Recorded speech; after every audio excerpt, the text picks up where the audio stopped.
चंपारण में गांधी जी की सत्याग्रह।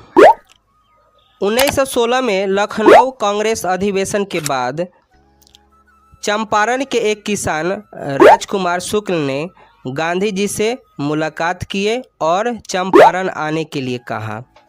उस समय चंपारण में बागान व्यवस्था के अंतर्गत नील की खेती बड़े स्तरों पर की जाती थी। नीलहे साहब ने अपनी कोठियाँ स्थापित कर रखी थी। वे किसानों को 3 कठिया प्रणाली के अंतर्गत नील की खेती करवाते थे। इस व्यवस्था के द्वारा किसान को अपनी सबसे उपजाऊ भूमि पर भूमि के 3/20 भाग पर नील की खेती करनी होती थी। अपना उत्पाद भी उन्हें कम दामों में बेचना पड़ता था। किसान नील उपजाना नहीं चाहते थे क्योंकि उससे ज़मीन की उर्वरता कम हो जाता था। किसानों को उपज के अनुसार उचित दाम भी नहीं मिलता था। जर्मनी में कृत्रिम नील रंग के आविष्कार से नील का बाज़ार में दाम गिर गया।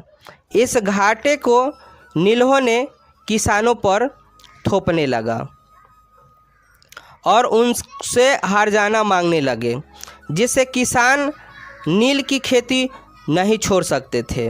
नीलहे किसानों का आर्थिक और शारीरिक शोषण भी करते थे।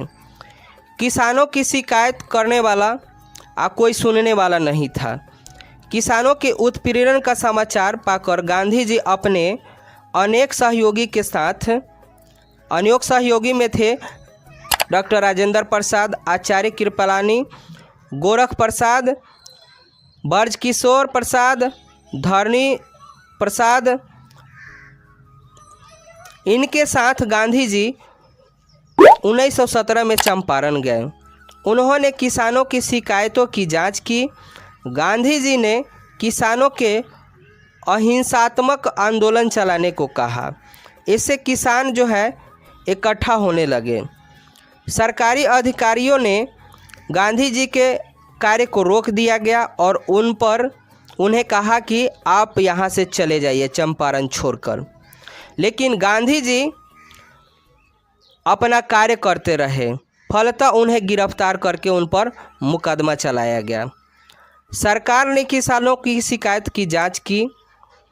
फिर एक समिति बनाया गया, चंपारण एग्रीयंस कमेटी का गठन किया गया। समिति के अनुसार किसानों को राहत दी गई। 1918 में चंपारण एग्रियन कानून पारित कर नीलहों को अत्याचार रोक दिया गया एवं 3 कठिया प्रणाली को समाप्त कर दिया गया।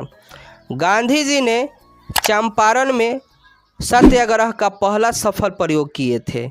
इससे उनकी विख्यात और प्रतिष्ठा बढ़ी, जिसके कारण गुरुदेव रविंद्रनाथ ठाकुर ने उन्हें महात्मा कहा और उसी समय से उनको महात्मा की उपाधि प्रदान हो गई।